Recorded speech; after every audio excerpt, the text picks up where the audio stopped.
Hello everyone, welcome to digital পড়াশোনা academy. আশা করছি তোমরা সকলে ভালো আছো, সুস্থ আছো এবং খুব ভালোভাবে তুমি তোমার পরীক্ষা প্রস্তুতি চালিয়ে যাচ্ছ। অনেকদিন পর আবার তোমাদের ক্লাস করাচ্ছি এবং বেশ কিছু স্টুডেন্টদের রিকোয়েস্টের ওপর ভিত্তি করেই আজকে এই ক্লাসটাকে করাচ্ছি, যেখানে আমরা এএলপির যে কিছুদিন আগে 25 থেকে 29 নভেম্বর যে এক্সামগুলো হয়েছে, সেই এক্সাম CBT-1 এক্সামের জেনারেল সায়েন্সের যে সমস্ত কোশ্চেন এসেছে, 300খানা কোশ্চেন আছে, সেই 300খানা কোশ্চেন 15টা শিফটের, সেইগুলোকে সবকিছু সলভ করিয়ে দেবো এই ক্লাসগুলোর মাধ্যমে। এখানে কয়েকটা পার্টে ক্লাস আসবে। আশা করছি সমস্ত পার্টের ক্লাস আগামী টেকনিশিয়ান এক্সাম হওয়ার আগে আমরা কমপ্লিট করে দিতে পারবো এবং সেখানে যেমন কোশ্চেনগুলোকে বলবো, সেগুলোর উত্তর সলিউশনগুলো আলোচনা করব, তার পাশাপাশি সেখান থেকে ডিটেলস কিছু কিছু জিনিস তোমাদের সঙ্গে আলোচনা করে দেবো। যদি আগামী দিনে পরীক্ষায় সেখান থেকে কিছু ওই রিলেটেড বা ওই কোশ্চেনের কাছাকাছি কোনো কোশ্চেন হয়, তাহলে সেই কোশ্চেনগুলোর তুমি অ্যান্সার যাতে সঠিকভাবে করে আসতে পারো, সেই ব্যবস্থা যতদূর সম্ভব করে দেওয়ার চেষ্টা করা হবে। এর পাশাপাশি তোমাদেরকে বলবো যে যারা আমাদের সঙ্গে যুক্ত থাকতে চাইছো, তাদেরকে বলবো গুগল প্লে স্টোর থেকে ডিজিটাল পড়াশোনা একাডেমি সার্চ করো, করলে পারে যে অ্যাপ্লিকেশনটা পাবে সেই অ্যাপ্লিকেশনটাকে ইনস্টল করে রাখো। সেখানে যেমন ফ্রি অফ কস্ট কিছু মক টেস্ট পাওয়া যায় বা মক টেস্ট নেওয়া হয়, সেগুলোকে তুমি ফ্রিতে সেখান থেকে দিতে পারবে। এছাড়া কারোর যদি কোনো ব্যাচ নেওয়ার প্রয়োজন থাকে, তাহলে সে সেখান থেকে অবশ্যই পারচেস করে নিতে পারবে। এছাড়া আমাদের যে টেলিগ্রাম চ্যানেল রয়েছে, সেই টেলিগ্রাম চ্যানেলটাতেও কিন্তু তুমি যুক্ত থাকতে পারো। সেখানে যুক্ত থাকলে পারে তুমি বিভিন্ন আপডেট এবং ক্লাসের আপডেট সমস্ত কিছুই কিন্তু তুমি সেখান থেকে জেনে যেতে পারবে এবং সেই মোতাবেক তুমি তোমার প্রস্তুতি চালিয়ে যেতে পারবে। তো আজকে আমাদের যেটা মেন লক্ষ্য, সেটা হচ্ছে CBT-1 এক্সাম, যেটা এলপি হয়েছে 2024-এর 25 তারিখ থেকে 29 তারিখ পর্যন্ত। সেই পরীক্ষার জেনারেল সায়েন্সের যে সমস্ত কোশ্চেনগুলো এসেছে, সেগুলোকেই আজকের ক্লাসের মাধ্যমে আমরা সলভ করতে চলেছি। তো 25শে নভেম্বরের আজকের ক্লাসে আমরা ফার্স্ট এন্ড সেকেন্ড শিফটেরটা করব, দেন তারপর একটা একটা করে আমরা বিভিন্ন শিফটের কোশ্চেনগুলোকে অ্যানালিসিস করতে থাকবো। তো আজকে আমরা প্রথমে 25শে নভেম্বরের ফার্স্ট শিফটের যে কোশ্চেনগুলো এসেছিল, সেই কোশ্চেনগুলোকে আগে দেখে নিই। তো প্রথমে দেখো, তোমাদের কাছে যে কোশ্চেনটা এসেছে যে নিম্নের কোনটি সরেক পেশির বৈশিষ্ট্য। তো নিম্নের কোনটা সরেক পেশির বৈশিষ্ট্য? ঠিক আছে, তো সরেক পেশির বৈশিষ্ট্য যখন তোমাকে দিয়েছে, তাহলে আমাদের সরেক পেশি, অরেক পেশি এই সম্বন্ধে ধারণা থাকতে হবে। ধারণা থাকলে তুমি সেটাকে অ্যান্সার ঠিক মতন ভালোভাবে করতে থাকবে। এবার সরেক পেশি কি, অরেক পেশি কি, সেটা নিয়ে ডিটেলসে আমি আলোচনা করছি না। ঠিক আছে, যারা পড়াশোনা করো, আমাদের সঙ্গে যুক্ত হয়ে পড়াশোনা করো, তারা সকলেই সেগুলো জানো, সেগুলো তাদেরকে পড়ানো আছে। তো যারা জানো না, তারা যে কোনো মাধ্যম যেখানে তুমি পড়ো সেখান থেকে তুমি জেনে নেবে, অসুবিধার কিছু নেই। তো এটার উত্তর করার জন্য আমাদের যেটা সঠিক উত্তর হবে, সেটা হচ্ছে এটা হচ্ছে চোঙ আকৃতি, শাখাবিহীন, বহু নিউক্লিয়াস যুক্ত। তো এটা আমরা একটু দেখে নিই। এই রিলেটেড সরেক পেশি, যেটাকে আমরা বলে থাকি ঐচ্ছিক পেশি, এই রিলেটেড কিছু গুরুত্বপূর্ণ ইনফরমেশন এখানে তোমাকে দিয়ে দেওয়া হয়েছে। যেমন এই পেশিটা কোথায় থাকে? অস্থি পেশির সংযোগস্থলে থাকে। আর আমাদের এই পরীক্ষায় এই কোশ্চেনে কি দিয়েছে, যে দেখো তোমাকে বলেছে বেলনাকার, ওখানে দিয়েছে কি চোঙ আকৃতি। চোঙ আকৃতি আর বেলনাকার একই জিনিস এবং শাখাবিহীন। তাহলে বলছে এই পেশির তন্তু লম্বা, বেলনাকার, শাখাবিহীন। এই এই লাইনটা থেকে কোশ্চেন করে দিয়েছে। পেশিতন্তু অনুপ্রস্থ, গাঢ় এবং হালকা রেখা দেখা যায়। তুমি ছবিতে দেখতে পাচ্ছ, এই যে ছবিটাই দেখো, যে অনুপ্রস্থ আড়াআড়ি ভাবে গাঢ় গাঢ় রেখা দেখতে পাচ্ছ এবং একাধিক নিউক্লিয়াস যুক্ত। দেখো প্রশ্নে বলে দিয়েছে বহু নিউক্লিয়াস যুক্ত, তার মানে একাধিক নিউক্লিয়াস যুক্ত। এটা সার্কোলেমা দ্বারা আবৃত থাকে, এর ওপর একটা আবরণ থাকে, সার্কোলেমার আবরণ থাকে।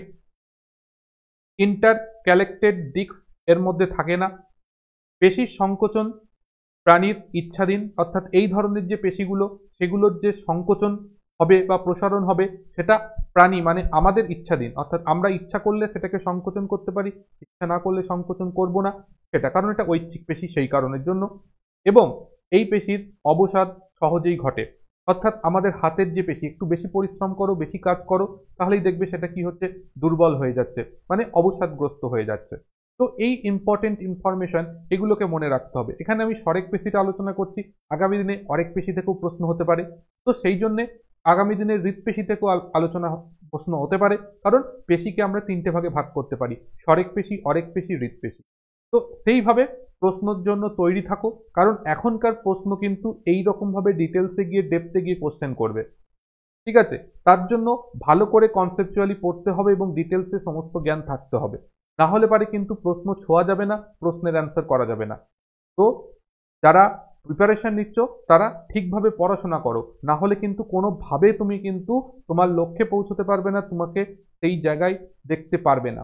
কারণ সেই জায়গায় পৌঁছতে গেলে এখনকার দিনে ভালো পড়াশোনা না করলে সত্যি কথা বলতে কোনো কিছু হবে না। কোনো প্রশ্ন ওই প্রিভিয়াস ইয়ার সলভ করে যাব, 1000খানা 2000খানা 4000খানা প্রশ্ন মুখস্থ করে যাব, কিচ্ছু হবে না। ডিটেলসে পড়ো, কোনো ব্যাচ নেওয়ার প্রয়োজন নেই, যদি তোমার কোনো প্রয়োজন না থাকে নিও না, কিন্তু তুমি অন্তত একটা ভালো টেক্সট বই কেনো, কিনে সেখান থেকে ঠিকভাবে বিষয়গুলোকে পড়ো, যাতে করে তুমি ঠিকঠাক অ্যান্সার করে আসতে পারো, না হলে পারে কিন্তু তুমি অ্যান্সার করতে না। তাই জন্যে তোমাকে এই জিনিসগুলো অবশ্যই দেখতে হবে। চলো নেক্সট হচ্ছে আমাদের পরবর্তী কোশ্চেন। দেখো দিয়েছে যে যৌগের শ্রেণী যেখানে কার্বন শৃঙ্খলে হাইড্রোজেনের জন্য একই কার্যকারী গ্রুপ প্রতিস্থাপিত হয় তাকে ড্যাশ বলে। তো হাইড্রোজেনের জন্য বলছে কার্যকারী গ্রুপ প্রতিস্থাপিত হয়। ঠিক আছে, এখানে হয়তো ওই ইংরেজি থেকে বাংলা করতে গিয়ে হয়তো লেখার সেন্টেন্সগত কিছু ভুল ত্রুটি থাকতে পারে। তো অ্যাকচুয়ালি আমরা যেটা বুঝতে পারছি, হাইড্রোজেনের জন্য কার্যকরী গ্রুপ দ্বারা প্রতিস্থাপিত হয়ে যে শ্রেণীগুলো তৈরি হয় তাকে হোমোলোগাস শ্রেণী বলে। হোমোলোগাস শ্রেণী মানে একই রকম কার্যকারী গ্রুপ যুক্ত থাকে, মানে বলে দিয়েছে একই কার্যকারী গ্রুপ প্রতিস্থাপিত হয় হাইড্রোজেনের জন্য, অর্থাৎ একই কার্যকারী গ্রুপ যুক্ত থাকে, এবং সেখানে কি হয়, সেখানে প্রত্যেকটা যৌগের মধ্যে CH2 ডিফারেন্স থাকে। অর্থাৎ একটা হোমোলোগাস শ্রেণীতে যদি দেখো, তার প্রথম যৌগটা যা হবে দ্বিতীয় যৌগটার মধ্যে CH2 পার্থক্য থাকবে। যেমন যদি আমি লিখি CH4, এটা হচ্ছে প্রথম যৌগ, অ্যালকেন শ্রেণীর প্রথম যৌগ। এর দ্বিতীয় যৌগটাকে যদি আমি দেখি তাহলে সেটা হয় C2H4। এই দুজনের মধ্যে যদি ডিফারেন্স দেখো তাহলে দেখো CH2 ডিফারেন্স আছে। এর তৃতীয় যৌগটাকে যদি তুমি দেখো তাহলে তৃতীয় যৌগটা হয় C3H6, অর্থাৎ এদের মধ্যেও দেখো তোমার CH2 ডিফারেন্স আছে। এদের প্রত্যেকের সেম কার্যকারী গ্রুপ রয়েছে প্রত্যেকের। ঠিক আছে, এখানে দেখো হাইড্রোজেনকে আমি যদি রিপ্লেস করে দিয়ে লিখি তাহলে দেখো CH3OH methyl alcohol, C2 sorry এটা ভুল লিখেছি আমি একটু, সরি ঠিক করে নিচ্ছি, এটা 6 হবে, এটা 8 হবে। তো C2H5OH, তারপরে দেখো C3H7OH। তাহলে এটা হচ্ছে অ্যালকোহলের সমগণীয় শ্রেণী, অ্যালকোহলের হোমোলোগাস শ্রেণী। এখানে দেখো প্রত্যেকের ফাংশনাল গ্রুপ এক, হাইড্রোজেন দেখো প্রতিস্থাপিত হয়ে গেছে সেম ফাংশনাল গ্রুপ দ্বারা, কিন্তু প্রত্যেকের মধ্যে দেখো সেই ডিফারেন্স CH2 ডিফারেন্স আছে। প্রত্যেকের মধ্যে ডিফারেন্স দেখো CH2 ডিফারেন্স আছে। এই যে CH2 ডিফারেন্স দিয়ে যখন এই শ্রেণীগুলো তৈরি হয় তাকে হোমোলোগাস শ্রেণী বলে। এখানে প্রথমটা হচ্ছে methyl alcohol, ethyl alcohol, propyl alcohol, 3 ধরনের অ্যালকোহল পরপর রয়েছে। তো এটাকে কি বলে, হোমোলোগাস শ্রেণী, যেটাকে বাংলায় বলা হয় সমসংস্থ শ্রেণী বা অনেক সময় সমগণীয় শ্রেণীও বলা হয়। তাই সঠিক উত্তর হবে অপশন, যেটা এখানে দিয়েছে সমসংস্থ শ্রেণী, এটাকে সমগণীয় শ্রেণীও বলা হয়।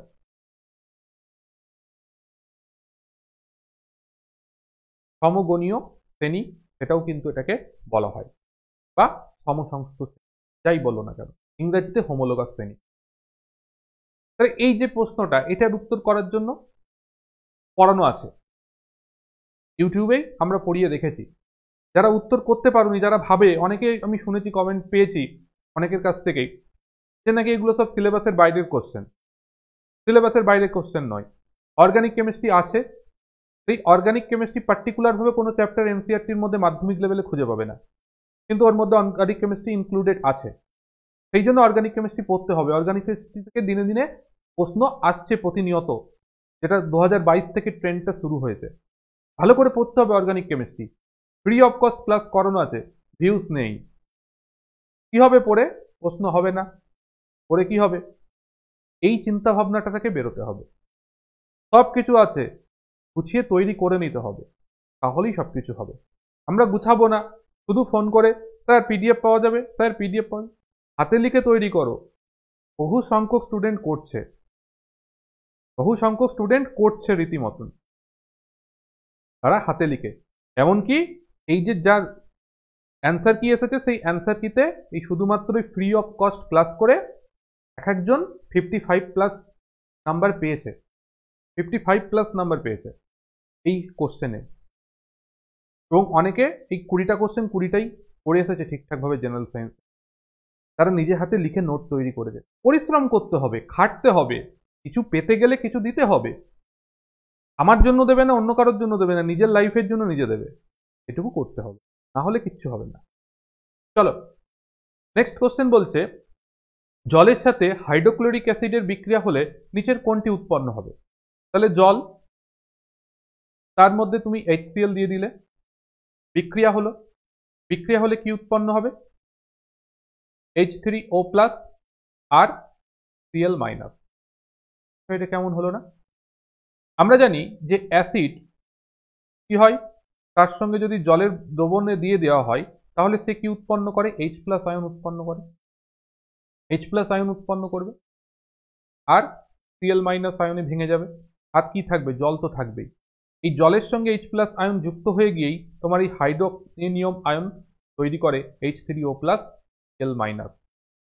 তাই জন্যে আমরা যদি লিখি তাহলে ডাইরেক্ট আমাদের যেটা আসবে সেটা হচ্ছে এটা, অ্যাসিড যখন জলের সঙ্গে বিক্রিয়া করে তখন H3O+, Cl- উৎপন্ন করে। তাই আমাদের সঠিক উত্তর যেটা হয়ে যাবে অপশন সি, H3O+, Cl- আমাদের কারেক্ট অ্যান্সার হবে। চলো নেক্সট কোশ্চেন। দেখো কিভাবে বড় লিখে দিয়েছে জিনিসটা, সিম্পল জিনিস এত বড় করে লিখে দিয়েছে সময় খাওয়ানোর জন্য। বলছে ইলেকট্রিক ইস্ত্রি, electric toaster, electric oven, electric kettle, electric হিটারের মতন ইলেকট্রনিক যন্ত্রগুলো তড়িৎ প্রবাহের কোন প্রভাবকে ব্যবহার করে? তড়িৎ প্রবাহের কোন প্রভাবকে ব্যবহার করে করে এগুলো তৈরি করানো হয়? তাহলে আমরা জানি যে হিটিং এফেক্ট, জুলের হিটিং এফেক্ট, H = I²RT।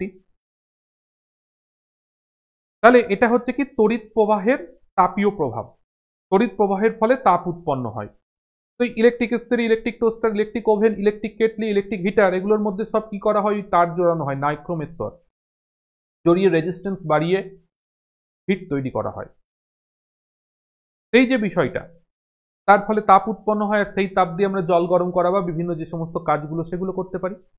তাহলে এখানে কি কাজ হলো? তড়িৎ প্রবাহের ফলে তাপীয় প্রভাব। তাহলে তড়িৎ প্রবাহের কারণে তাপ উৎপন্ন হয়, সেই প্রভাবটাকে কাজে লাগিয়ে এটা তৈরি করা হয়। তাই জন্য এখানে অপশন সি আমাদের কারেক্ট অ্যান্সার হবে, তড়িৎ প্রবাহের তাপীয় ফল। তড়িৎ প্রবাহের তাপীয় ফল আমাদের এক্ষেত্রে কারেক্ট অ্যান্সার হয়ে যাবে। নেক্সট আমরা চলে যাচ্ছি আমাদের পরবর্তী কোশ্চেনের দিকে। পরবর্তী কোশ্চেন যেটা দিয়েছে যে প্রলক্ষণ সমূহ ড্যাশ দ্বারা প্রভাবিত হতে পারে। প্রলক্ষণ বা ট্রেটস যেটাকে বলা হয়, ঠিক আছে, যাকে বাংলায় বললে পারে আমরা বৈশিষ্ট্য পড়ি, প্রচ্ছন্ন বৈশিষ্ট্য, প্রকট বৈশিষ্ট্য, এগুলো পড়েছি। সেই প্রচ্ছন্ন বৈশিষ্ট্য, প্রকট বৈশিষ্ট্য বা প্রলক্ষণ যেটাকে তুমি বলতে পারো, সেই বিষয়গুলো কিছুই না। বিষয়গুলো ধরো কারোর, মানুষের ক্ষেত্রে যদি বলি, কারোর কোকড়ানো চুল, ঠিক আছে, কারোর কোকড়ানো চুল, কিংবা কারোর চোখের আইরিসের কালার, কারোর নীল হয়, কারোর বাদামি হয়, কারোর লাল হয়, কারোর ব্রাউন কালারের, যেটা বাদামি বললাম। গায়ের রঙের ক্ষেত্রে সেই বিষয়টা হতে পারে, গায়ের রঙের জন্য হতে পারে, বিভিন্ন রকম বর্ণের মানুষ আমরা দেখতে পাই।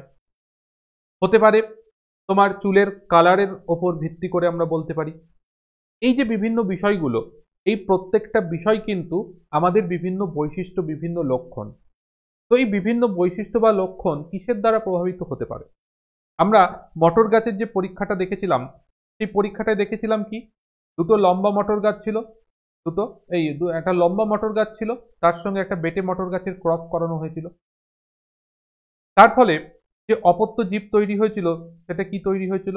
একটা শঙ্কর প্রজাতির অপত্য গাছ তৈরি। এই যে শঙ্কর প্রজাতির অপত্য গাছটা তৈরি হলো, এই শঙ্কর প্রজাতির অপত্য গাছটা যে তৈরি হলো, এই গাছের মধ্যে কি হয়েছে? দেখো এখানে একটা লম্বা বৈশিষ্ট্য আছে, একটা বেটে বৈশিষ্ট্য আছে। আমি যদি এটাকে মেল ফিমেল ধরি, এটাকে যদি মেল ধরি, তাহলে দেখো এটা হচ্ছে মাতৃ, এটা হচ্ছে পিতা, সেখান থেকে তোমার দেখো একটা করে ডিএনএ চলে এসেছে, একটা করে বৈশিষ্ট্য, একটা করে বৈশিষ্ট্য আসা মানে কি সেই মাধ্যমে ডিএনএ চলে এসেছে। তাহলে আমরা বলতে পারি প্রলক্ষণ সমূহ কিসের দ্বারা প্রভাবিত হয়? পিতৃ ডিএনএ এবং মাতৃ ডিএনএ, উভয় ধরনের ডিএনএ দ্বারাই নির্ধারিত হয়। তাই আমাদের সঠিক উত্তর হয়ে যাচ্ছে অপশন ডি, পিতৃ ডিএনএ মাতৃ ডিএনএ উভয় এক্ষেত্রে কারেক্ট হয়ে যাবে। চলো নেক্সট কোশ্চেন, বলছে এটিপি উৎপাদনের সাথে কোন কোষ অঙ্গাণু সম্পর্কিত?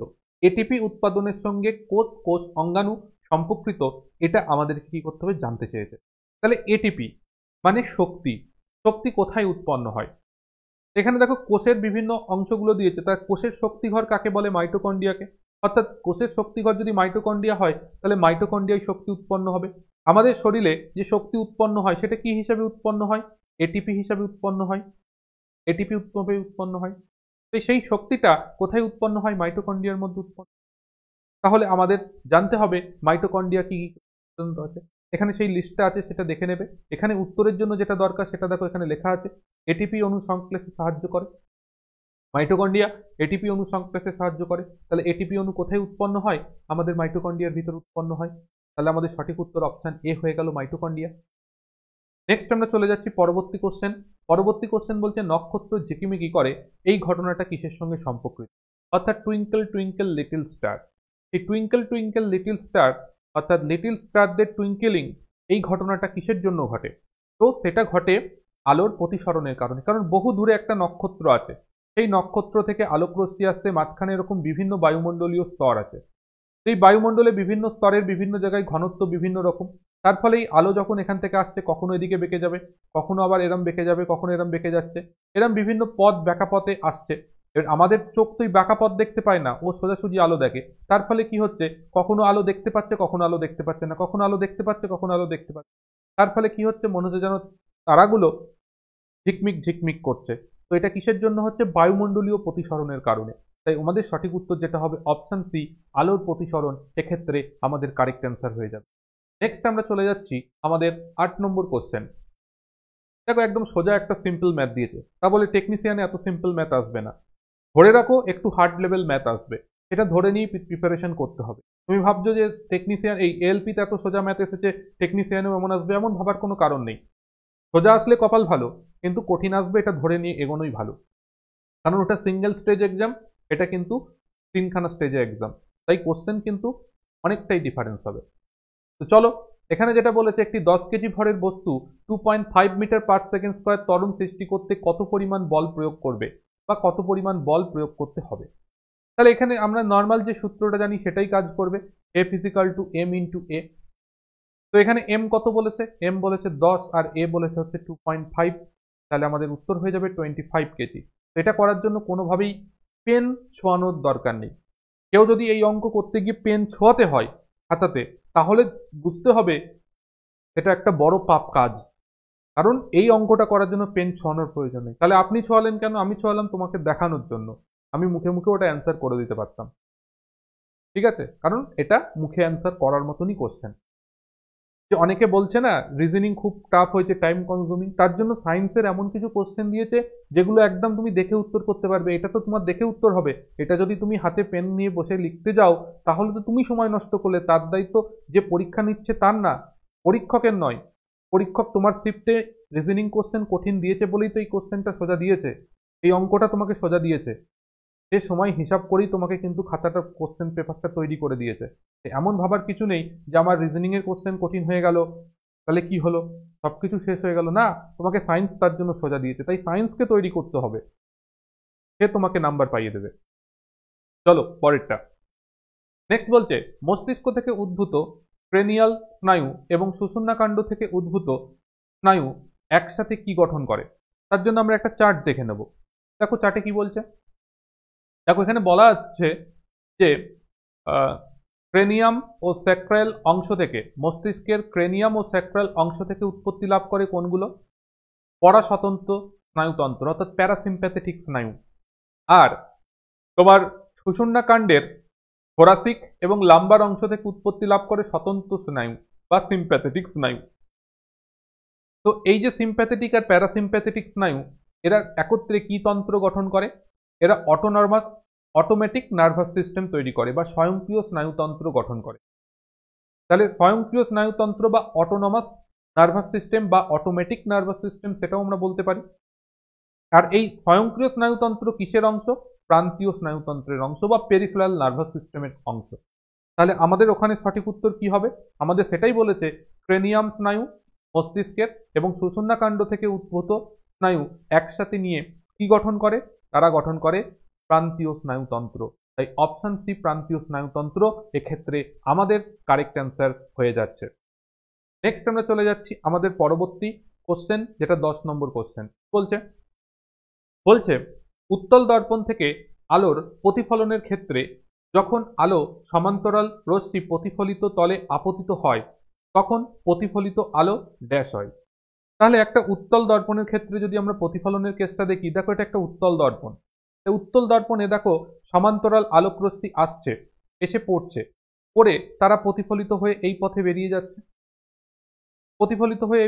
যাচ্ছে। এবার এই প্রতিফলিত রশ্মিটাকে যদি তুমি পেছন দিকে এক্সটেন্ড করো, তাহলে দেখো ফোকাস বিন্দুতে তারা কি হয়েছে? ফোকাস বিন্দুতে মিলিত হচ্ছে। তাহলে তুমি যখন এই পাশ থেকে দেখছো, বিষয়টাকে দেখছো, তখন তোমার কি মনে হচ্ছে পাশ থেকে দেখে? যে ওই এফ বিন্দু থেকে যেন আলোক রশ্মি বেরিয়ে আসছে। তাই তো মনে হচ্ছে, যখন তুমি এখান থেকে দেখছো তখন তোমার কি মনে হচ্ছে? যেন ওই এফ বিন্দু থেকে আলোক রশ্মিটা বাইরের দিকে বেরিয়ে আসছে।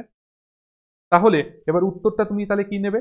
দেখো বলছে মুখ্য ফোকাসে একত্রিত হচ্ছে বলে মনে হবে। মুখ্য ফোকাসে তোমার একত্রিত হচ্ছে বলে মনে হচ্ছে। তুমি যখন আলোক রশ্মি এসে পড়ছে, তুমি দেখছো কি দর্পণের ভিতর থেকে যেন আলোক রশ্মি বেরিয়ে আসছে, অর্থাৎ মুখ্য ফোকাস থেকে বেরিয়ে আসছে বলে মনে হচ্ছে। তোমার মুখ্য ফোকাসে একত্রিত হচ্ছে বলে মনে হবে না। বক্রতা কেন্দ্র থেকে অপসৃত হচ্ছে বলে মনে হবে। বক্রতা কেন্দ্রের সঙ্গে সম্পর্কই নেই। বক্রতা কেন্দ্রে একত্রিত হচ্ছে বলে হবে, এটাও সঙ্গে সম্পর্ক নেই। আর পরেরটা দিয়েছে মুখ্য ফোকাস থেকে অপসৃত হচ্ছে বলে মনে হয়। একদমই মুখ্য ফোকাস থেকে অপসৃত হচ্ছে বলে মনে হয়, যে মুখ্য ফোকাস থেকে সেটা বেরিয়ে আসছে। যদি এটা অবতল দর্পণ হতো তাহলে মুখ্য ফোকাসে একত্রিত হচ্ছে বলে মনে হতো, কারণ মুখ্য ফোকাস তখনের ক্ষেত্রে কি হতো? তখন দর্পণটা হতো এরকম, এখানে যখন সমান্তরাল আলোক রশ্মি এসে এইভাবে পড়তো, তারা প্রতিফলনের পর এই জায়গায় এসে মিলিত হতো। এইভাবে মিলিত হতো যে বিন্দুটা, সেটাই হয়ে যেত ফোকাস। ওটা অবতল দর্পণের ক্ষেত্রে। কিন্তু উত্তল দর্পণের ক্ষেত্রে যেটা হবে সেটা হচ্ছে মুখ্য ফোকাস থেকে অপসৃত হচ্ছে বলে মনে হবে। কারণ এই যে বললাম, সামনে থেকে যখন দেখছো তখন মনে হবে এফ বিন্দু থেকে যেন আলোক রশ্মিগুলো বাইরে বেরিয়ে আসে। চলো নেক্সট আমরা চলে গেলাম পরবর্তী কোশ্চেন। বলছে একটি পরমাণুর পারমাণবিক সংখ্যা নিচের কোনটির সঙ্গে সমান? তাহলে পরমাণুর পারমাণবিক সংখ্যা নিচের কোনটির সঙ্গে সমান হবে সেটা তোমাকে বলতে বলেছে। তাহলে কি বলছে দেখো, একটা পরমাণু নিউক্লিয়াসে থাকা মোট প্রোটন সংখ্যার সঙ্গে সমান। একদমই পারমাণবিক সংখ্যা প্রোটন সংখ্যার সঙ্গে সমান হয়। প্রোটন আর নিউট্রনের সংখ্যার সমষ্টি, সেটা ভর সংখ্যাকে রিপ্রেজেন্ট করে। একটি পরমাণু নিউক্লিয়াসে থাকা ইলেকট্রন সংখ্যার অর্ধেক, এটাও হতে পারে না। ইলেকট্রন এবং নিউট্রন সংখ্যার সমষ্টি, সেটাও নয়। তাহলে সঠিক উত্তর হচ্ছে অপশন এ, যেটা হচ্ছে নিউক্লিয়াসে থাকা প্রোটন সংখ্যার সঙ্গে সমান। নেক্সট আমরা চলে যাচ্ছি 12 নম্বর কোশ্চেন। বলছে জেলির ক্ষেত্রে নিম্নলিখিতগুলির মধ্যে কোনটি বিস্তৃত দশা? অর্থাৎ কোলয়েড দ্রবণের ক্ষেত্রে দুটো জিনিস হয়, একটা হয় বিস্তৃত দশা আর একটা হচ্ছে বিস্তার মাধ্যম। তো সেই কোলয়েড দ্রবণের ক্ষেত্রে আমাদের কাছে একটা চার্ট দেখবে, আমি সলিউশন কেমিস্ট্রির ক্লাস করিয়ে রেখেছি, ইউটিউবেও করানো আছে। সেখানে দেখবে একটা এরকম চার্ট আমি দিয়ে রেখেছি। সেখানে দেখো কোলয়েডের ধরন বলা হয়েছে, অর্থাৎ বিভিন্ন ধরনের দেখো কোলয়েড দ্রবণের কথা বলা হয়েছে। তার একটা বিস্তৃত দশা থাকে, একটা বিস্তার মাধ্যম থাকে, আর কোলয়েডের ধরন কি সেটা বলা আছে এবং তার উদাহরণও সেখানে দেওয়া আছে, একদম গুছিয়ে রেডি করে দেওয়া আছে। যে পড়বে সে উত্তর করে আসতে পারবে, যে পড়বে না তার জন্য আমি কিছু জানি না। তাহলে এখানে আমাদের দেখো বলেছে জেলির কথা, আগামী দিনে অন্যান্য জিনিসগুলোর কথা বলতে পারে। তো জেলি, তাহলে জেলি যেটা, সেটার কি বলেছে বিস্তৃত দশা কোনটা? তাহলে জেলির বিস্তৃত দশা তরল মাধ্যম হবে, কারণ তরল মাধ্যম হচ্ছে বিস্তৃত দশা আর বিস্তার মাধ্যম কঠিন, তাই ফলে তৈরি হয় হচ্ছে জেল। এই যে কোলয়েডের প্রকৃতি, সেটাকে বলা হয় জেল। জেলি মাখন এগুলো এই প্রকৃতির হয়। তাহলে এখানে আমাদের কি হবে, যে জেলির ক্ষেত্রে কি বলেছে বিস্তৃত দশা কোনটা? তাহলে উত্তর হয়ে যাবে অপশন ডি তরল। আমাদের এক্ষেত্রে কারেক্ট অ্যান্সার হয়ে যাবে যে জেলির ক্ষেত্রে বিস্তৃত দশা হচ্ছে তরল মাধ্যম, সেটা। নেক্সট আমরা দেখে নিলাম এটা। নেক্সট আমরা চলে আসছি 13 নম্বর কোশ্চেন। আর 13 নম্বর কোশ্চেনে কি দিয়েছে? আমাদের একটা ম্যাচিং দিয়ে দিয়েছে। তো এই ম্যাচিংটা আমাদের করতে হবে, তার জন্য ম্যাচিংটাকে আমাদের আগে ভালো করে পড়াশোনা করে নিতে হবে, না পড়লে তো হবে না। তো নিম্নলিখিতগুলোর মধ্যে মেলাতে বলেছে। আচ্ছা, কি বলছে? গর্ভকেশর নিচের স্ফীত অংশ। তাহলে গর্ভকেশরের নিচের স্ফীতের অংশ অর্থাৎ ফুলের গর্ভকেশর মানে সেটাকে হচ্ছে স্ত্রীস্তবক বলা হয়। এটাও আমি ফ্লাওয়ার পড়ানো রয়েছে, ইউটিউবের মধ্যে ক্লাস করানো আছে। তো সেটা হচ্ছে স্ত্রীস্তবক, সেটাকেই বলা হয় হচ্ছে গর্ভকেশর। তো গর্ভকেশরের বলছে স্ফীত অংশ। দেখো প্রথমটা কি বলেছে? গর্ভকেশরের নিচের স্ফীত অংশ। তাহলে গর্ভকেশরের নিচের যে স্ফীত অংশ, নিচের যে স্ফীত অংশ সেটাকে কি বলা হয়? গর্ভাশয় বলা হয়। তাহলে গর্ভাশয় হচ্ছে, এটা হয়ে যাবে গর্ভাশয়। তাহলে হচ্ছে একের সঙ্গে সি হয়ে গেল।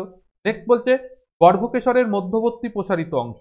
তাহলে গর্ভকেশরের মধ্যবর্তী প্রসারিত অংশ মানে এই যে অংশটা, এই অংশটা মধ্যবর্তী প্রসারিত অংশ, তাকে কি বলা হয়? গর্ভদণ্ড বলা হচ্ছে।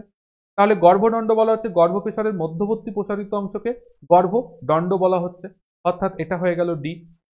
গর্ভাশয়ের প্রান্তীয় অংশ, তাহলে এটা যদি নিচের অংশ হয় প্রান্তীয় অংশ এটা, তাহলে এটাকে কি বলা হচ্ছে? গর্ভমুণ্ড বলা হচ্ছে। তাহলে আমাদের প্রান্তীয় অংশ এটাকে গর্ভমুণ্ড বলা হচ্ছে, তাহলে এটা হয়ে গেল। আর পড়ে রইল ডিম্বাশয় থাকে। তাহলে অবভিয়াসলি ডিম্বাশয় কোথায় থাকে? ডিম্বকে থাকে। তাহলে দেখো ডিম্বাশয়ের মধ্যে কি থাকে? ডিম্বাণু বা ডিম্বক থাকে বা ডিম থাকে। সেটা কোথায় থাকে? এই গর্ভাশয়ের ভিতর যে অংশটা সেটাকে বলা হয় ডিম্বাশয়। তাহলে ডিম্বাশয়ের মধ্যে কি থাকে? ডিম্বক থাকে বা ডিম্বাণু থাকে। তাহলে আমরা কি পেলাম? আমরা পেলাম যে এ তার সঙ্গে যাচ্ছে 3, দেখো এর সঙ্গে 3, বি এর সঙ্গে যাচ্ছে হচ্ছে 4, বি এর সঙ্গে 4, এর সঙ্গে 3, সি এর সঙ্গে 1 আর 2 এর সঙ্গে ডি। তাহলে অপশন এ আমাদের এক্ষেত্রে কারেক্ট হয়েছে। ছবি গঠন এখানে খুব গুরুত্বপূর্ণ। দেখো ছবির গঠন যদি তোমার কাছে ঠিকঠাক ক্লিয়ার না থাকে বা কোনটা কোন অংশকে কি রিপ্রেজেন্ট করে সেটা যদি তোমার কাছে ক্লিয়ার না থাকে, উত্তর করা একটু ইম্পসিবল হবে যদি তোমার কাছে ঠিকঠাক ভাবে ধারণা না থাকে, ঠিকঠাক ভাবে তৈরি না থাকে। আর তৈরি থাকলে কোনো ব্যাপার না। আজকে এটা তোমার গর্ভকেশর দিয়ে দিয়েছে, কালকে এটা তোমাকে পুংকেশর দিয়ে দিতে পারতো, তোমাকে উদ্ভিদের অন্যান্য পার্ট সেখান থেকেও দিতে পারতো, মূলের থেকে দিতে পারতো, কাণ্ড থেকে দিতে পারতো, পাতার বিভিন্ন অংশ দিয়ে দিতে পারতো, ফলের বিভিন্ন অংশ দিয়ে দিতে পারতো, দিতেই পারতো বিভিন্ন রকম ভাবে। তাই জন্যে এগুলোকে রেডি করতে হবে। নেক্সট আমরা চলে যাচ্ছি পরবর্তী। দেখো আর একটা দিয়েছে, এটা অঙ্কের মতন বাট অঙ্ক নয়। কনসেপ্ট জানলে এটা একেবারে তুমি ডাইরেক্ট প্রশ্ন পড়েই উত্তর করতে পারবে। কেন বলছি তুমি দেখো, বলছে এক্স দূরত্বে থাকা পৃথিবী এবং আপেলের মধ্যবর্তী আকর্ষণ বল যদি এফ হয়, তবে 2x দূরত্বে রাখা একই আপেলের ওপর ক্রিয়াশীল বল ড্যাশ হবে। আমরা নিউটনসের মহাকর্ষ সূত্র থেকে পড়েছি যে মহাকর্ষ সূত্র অনুযায়ী বস্তু দুটোর হচ্ছে ভরের গুণফলের সমানুপাতিক হয়, তাদের মধ্যেকার আকর্ষণ বল আর তাদের মধ্যেকার দূরত্বের বর্গের ব্যস্তানুপাতিক হয়। তাহলে এখানে আমাদের আপেল আর পৃথিবী কনস্ট্যান্ট আছে, অর্থাৎ ভর কনস্ট্যান্ট হয়ে গেছে, ভরের কোনো পরিবর্তন হচ্ছে না। তার মানে আমরা এখান থেকে পাচ্ছি শুধুমাত্র আর স্কোয়ারের পরিবর্তন, আর এর ভ্যালুর পরিবর্তন হচ্ছে। তাহলে আর এর ভ্যালুর যদি পরিবর্তন হয়, আগে ছিল এক্স পরে হয়েছে 2x, পরিবর্তনটা কি হয়? স্কোয়ারে হয়। তাহলে আগে যদি আর হতো, এখন যখন 2r হচ্ছে তখন বিষয়টা কি হয়ে যাবে? 2r হওয়া মানে 2r তার হোল স্কোয়ার। তার মানে আমরা পাচ্ছি কি 1/4r। অর্থাৎ আমরা বলতে পারি এফ ড্যাশ কি হয়ে গেছে? f/4 হয়ে গেছে। তাহলে আমাদের সঠিক উত্তর হয়ে গেল অপশন এ, f/4 আমাদের কারেক্ট অ্যান্সার হয়ে যাবে। চলো নেক্সট কোশ্চেন। নেক্সট কোশ্চেন বলছে একটা বস্তু তার অবস্থান বা আকৃতির কারণে যে শক্তি ধারণ করে সেটাকে কি বলা হয়? একটা বস্তু তার অবস্থান বা আকৃতির কারণে যে শক্তিটা ধারণ করে তাকে কি বলি? তাকে আমরা বলে থাকি স্থিতিশক্তি। তার অবস্থান বা আকৃতি, একটা ঘড়ির স্প্রিং পেঁচানোর ফলে কি হলো? সেটা গুটিয়ে গেল, এবার সেটা যখন প্রসারিত হতে থাকবে, খুলতে থাকবে, তখন কি হবে? ঘড়িটা সচল করবে। এটা হচ্ছে স্থিতিশক্তি। নেক্সট বলছে নিচের কোন যন্ত্র তড়িৎ প্রবাহের চুম্বকীয় প্রভাব ব্যবহার করে না? অর্থাৎ তড়িৎ প্রবাহের ফলে চুম্বক তৈরি হয়, এই প্রভাবটা ব্যবহৃত হয় না কোথায়? তাহলে বৈদ্যুতিক জেনারেটর সেখানে হয়, বৈদ্যুতিক মোটর সেখানে চুম্বকীয় প্রভাব কাজে লাগে, মাইক্রোফোন সেখানেও তড়িৎ প্রবাহের ফলে চুম্বকীয় প্রভাব কাজে লাগে, কিন্তু চুম্বকীয় কম্পাস সেখানে এটা কাজ করে না। তাই আমাদের সঠিক উত্তর হবে চুম্বকীয় কম্পাস। নেক্সট বলছে দেখো একটা ব্যালেন্স করতে দিয়েছে, এখানে 3টা ওপরে হবে না, এখানে 3টা হচ্ছে এইচ এর নিচে আছে 3 অ্যামোনিয়া। এটা ব্যালেন্স, ব্যালেন্স কিভাবে করতে হয় অনেকেই জানে না, অনেকের মনে হয় এই সমস্ত জিনিস সিলেবাসে নেই, সিলেবাসের বাইরে, তো এগুলো করে কি লাভ, করার কোনো প্রয়োজন নেই। ঠিক আছে? যাদের আমি বলবো যে সমস্ত স্টুডেন্টদের আমাদের পেড ব্যাচে ভর্তি হওয়ার জন্য বলবো না, বা আমাদের পেড ব্যাচে ভর্তি হওয়ার দরকার নেই। ইউটিউবে দেখবে ফ্রি অফ কস্ট করিয়ে রেখেছি ক্লাসটা, দেখে নিও কষ্ট করে। ঠিক আছে, যতটুকু বোঝানোর সম্ভব আমি বুঝিয়ে রেখেছি, তাতে আশা করি বুঝতে পারবে। তারপর বাদ বাকিটা নিজের ওপর। ঠিক আছে, এইসব জিনিস শিখতে হবে, এগুলো শিখলে পারে একটা করে নাম্বার নষ্ট হবে না। অনেক জিনিস মনে হয় যে দরকার নেই, ফালতু বকছে, পাগল মনে হয়, কিন্তু সেই জিনিসগুলো একটা সময় পর কাজে লাগে। তাই শিক্ষার কোনো শেষ নেই, শিখে রাখলে সেটা কখনো বিফলে যায় না। ঠিক আছে, এখানে আমরা যদি করি, আমরা দেখতে পাচ্ছি কপার একটা আছে, এদিকেও কপার একটা আছে, কিছু করার দরকার নেই। নাইট্রোজেন আছে এদিকে দুটো, ডান দিকে দুটো, বাদিকে আছে একটা। তাহলে আমরা কি করব, এখানে দুটো নাইট্রোজেন করে দেবো। তাহলে ডান দিক বাঁ দিক দুদিকে নাইট্রোজেন সমান হয়ে গেছে। আর কি আছে, আর আছে এবার অক্সিজেন দুদিকে একটা করে আছে, কোনো ব্যাপার না। হাইড্রোজেন আছে 6টা। তাহলে বাঁদিকে আমাদের কি করতে হবে, বাঁদিকে আছে 6টা হাইড্রোজেন, ডান দিকে আছে দুটো, তাহলে এটাকে আমি 6টা করে দিলাম, হয়ে গেল 6টা। তাহলে অক্সিজেন দেখো এবার চেঞ্জ হয়ে গেছে, অক্সিজেন 3টে হয়ে গেছে। এদিকে অক্সিজেন, বাঁদিকে অক্সিজেন আছে একটা, তাহলে এখানে আমি কি করব, একটা 3 দিয়ে গুণ করব। তাহলে অক্সিজেন সমান হয়ে গেল, কিন্তু কপার আবার বাঁদিকে 3টে হয়ে গেছে, ডান দিকে একটা হয়ে গেছে, তাহলে ওটাকেও আবার 3 দিয়ে গুণ করে দেবো। ব্যাস, আমাদের কমপ্লিট রিয়াকশন হয়ে গেল। সেটা কি দাঁড়ালো, 3CuO প্লাস 2NH3, তা থেকে উৎপন্ন হয়েছে 3Cu plus N2 plus 3H2O। তাহলে এটা কোথায় আছে, অপশন এতে দেখো রয়েছে। অপশন এ আমাদের কারেক্ট অ্যান্সার হয়ে যাবে। কতটুকু সময় লাগবে, উইদিন 30 সেকেন্ড অ্যান্সার কমপ্লিট হয়ে যাবে। চলো, নিচের বিকল্পগুলির মধ্যে কোনটি এমন ধাতুগুলিকে উপস্থাপিত করে যেগুলি ঠান্ডা জলের সাথে বিক্রিয়া করে না? তো ঠান্ডা জলের সাথে বিক্রিয়া করে না, এই বিষয়টা এখানে জানতে চেয়েছে। তাহলে কোনগুলো করবে না, সাধারণত যারা ইনঅ্যাক্টিভ, অর্থাৎ কেমিক্যালি সক্রিয়তা কম, তারা বিক্রিয়া করবে না। যারা কেমিক্যালি খুবই রিয়াক্টিভ, খুব সক্রিয়, তারা ঠান্ডা জলের সঙ্গে বিক্রিয়া করবে। তো সেই রিলেটেড আমাদের একটা নোটসের মধ্যে করানো আছে, দেখে নেবে যে ধাতুর সঙ্গে জলের বিক্রিয়া। ধাতুর সঙ্গে জলের বিক্রিয়া, তীব্র সক্রিয় ধাতু যেমন সোডিয়াম, পটাশিয়াম, ক্যালসিয়াম, ম্যাগনেসিয়াম, এরা জলের সঙ্গে বিক্রিয়া করে। এরা একদম শীতল জলের সঙ্গেও বিক্রিয়া করে। ঠিক আছে, যারা নোটটা আছে তারা এখানে অবশ্যই যুক্ত করে রাখবে। জলের সঙ্গে বলেছে মানে নর্মাল জল বলতে যে কোনো কন্ডিশন, সেটা শীতল জলও হতে পারে। দরকার হলে এখানে একটু কারেকশন করে লিখে রাখবে শীতল। ঠিক আছে, তারা শীতল জলের সঙ্গেও করবে, সমস্ত শীতল জলের সঙ্গে করবে মানে সমস্ত কন্ডিশনে জলের সঙ্গেই করবে, অর্থাৎ জলের সঙ্গে তারা বিক্রিয়া করে। ঠিক আছে, কি উৎপন্ন করে, হাইড্রোক্সাইড এবং হাইড্রোজেন গ্যাস উৎপন্ন করে। মাঝারি সক্রিয় ধাতু যেমন অ্যালুমিনিয়াম, লোহা, জিঙ্ক, এরা এরা জলীয় বাষ্পের সঙ্গে বিক্রিয়া করে।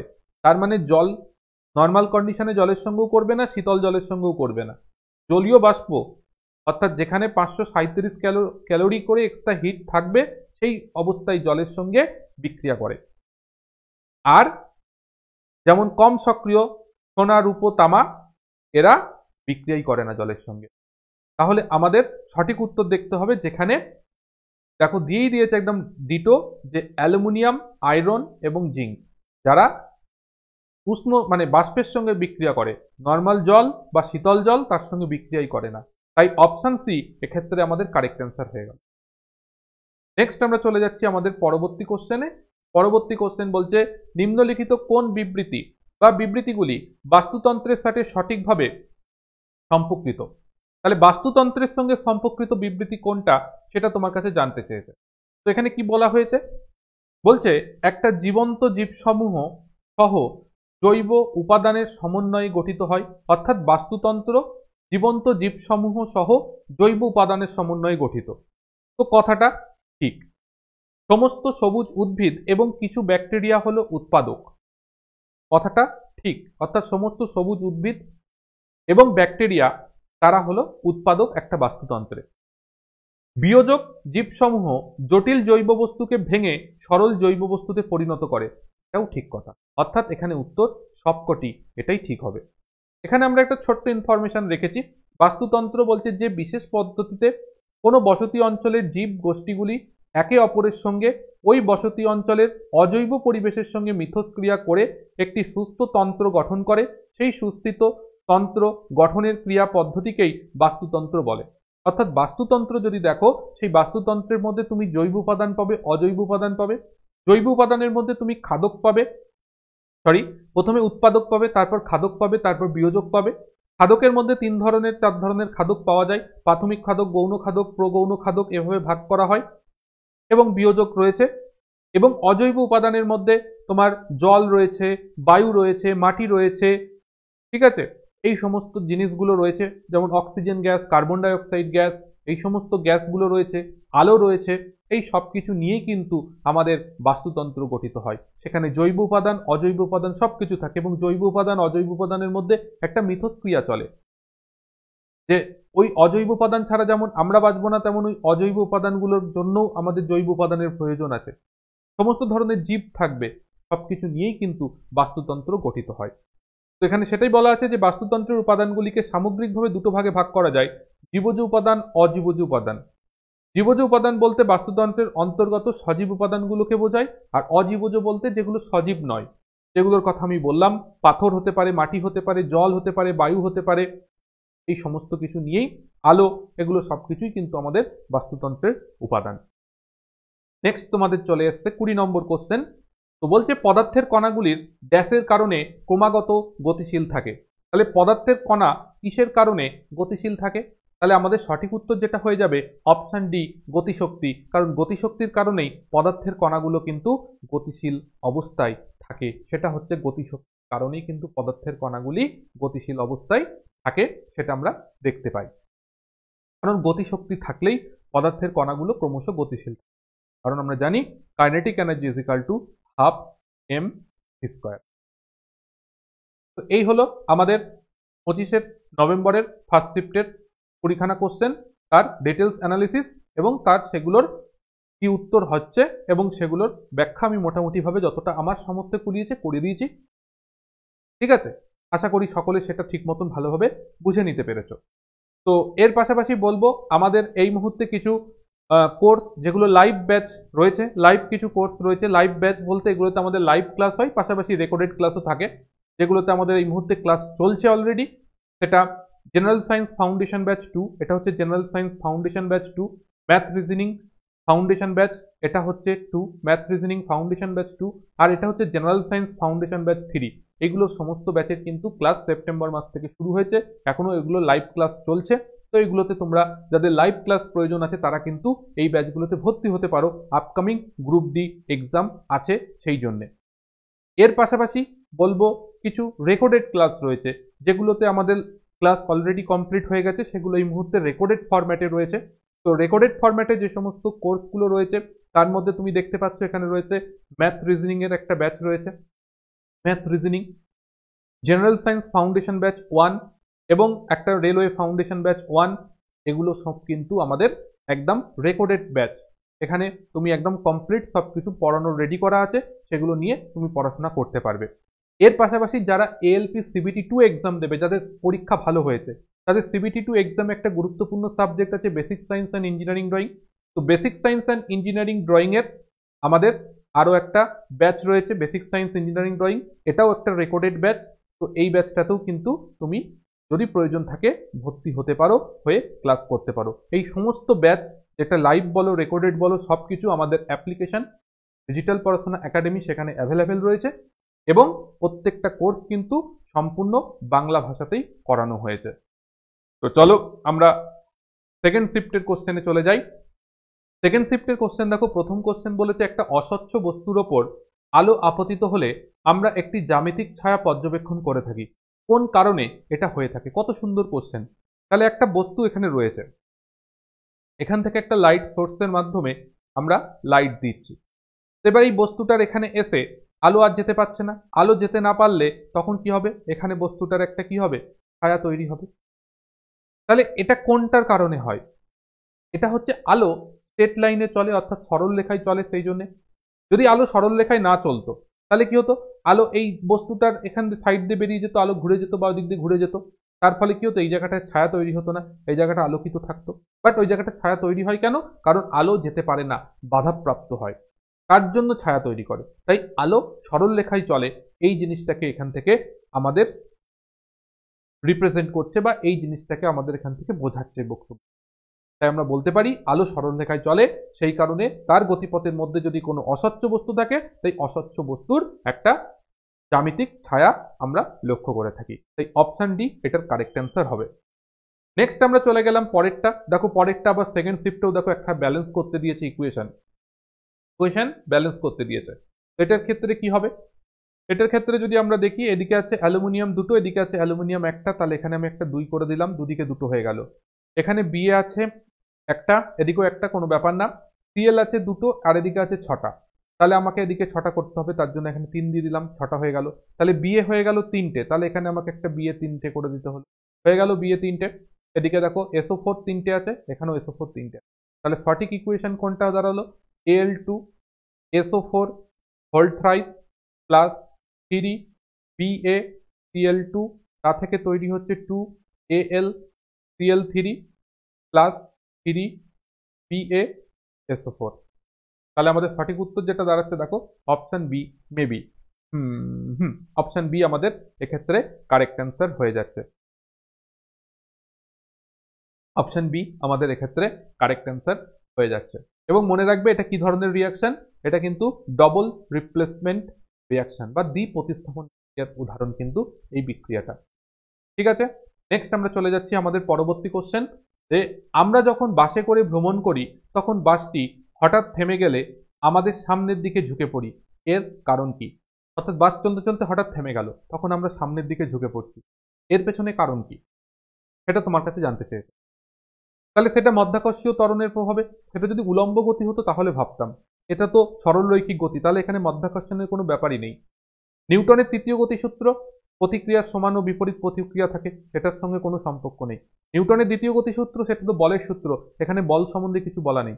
তাহলে আমাদের শরীরের জড়তা, আমরা জানি নিউটনের প্রথম গতিসূত্র থেকে আমরা জানি যে জড়তার সম্বন্ধে ধারণা পাই। নিউটনের প্রথম গতিসূত্রকে জড়তার সূত্র বলা হয়ে থাকে। কেন? কারণ ওখানে বলা হয়েছে যে গতিযাদ্র স্থিতিযাদ্রর কথা বলা হয়েছে। তাহলে একটা বাস যখন চলছে, চলতে চলতে যখন হঠাৎ থেমে যাচ্ছে, তখন আমরা গতিযাদ্রের কারণে সামনের দিকে ঝুঁকে পড়ি। তাই সঠিক উত্তর আমাদের শরীরের জড়তা, সেই কারণের জন্যই আমাদের সামনের দিকে ঝুঁকে পড়ি। তাই সঠিক উত্তর হচ্ছে অপশন ডি আমাদের এক্ষেত্রে কারেক্ট অ্যান্সার হবে। অর্থাৎ সরাসরি তোমাকে নিউটনের প্রথম গতিসূত্র বলতে পারতো, কিন্তু একটু ঘুরিয়ে প্রশ্নটা করেছে। এটাই হচ্ছে কনসেপচুয়াল জিনিস। নেক্সট বলছে নিচের কোন উদ্ভিদ হরমোনের গাঢ়ত্ব ফল ও বীজে বেশি থাকে? তাহলে কোন উদ্ভিদ হরমোনের গাঢ়ত্ব ফল এবং বীজের মধ্যে বেশি থাকে? তো এটা সঠিক উত্তর কি হবে? সঠিক উত্তর হবে সাইটোকাইনিন। সাইটোকাইনিন হবে আমাদের সঠিক উত্তর। তো আমরা যদি একটু উত্তরটা দেখে নিই, তাহলে উত্তরটা দেখলে পরে আমরা একটা জিনিস দেখতে পাচ্ছি, দেখো এই যে ফুল এবং ফলের নির্যাস, তার মধ্যে কি পাওয়া যায়? সাইটোকাইনিন পাওয়া যায়। ফুল এবং ফলের নির্যাস, তার মধ্যে সাইটোকাইনিন পাওয়া যায়। ফুল এবং ফলকে নিংড়ালে অর্থাৎ রস করলে পরে যেটা পাবে, সেই রসের মধ্যে পাওয়া যায়। অর্থাৎ ফুল এবং ফলের মধ্যে বেশি পরিমাণে তুমি যেটা পাবে, সাইটোকাইনিন কি পাওয়া যায়।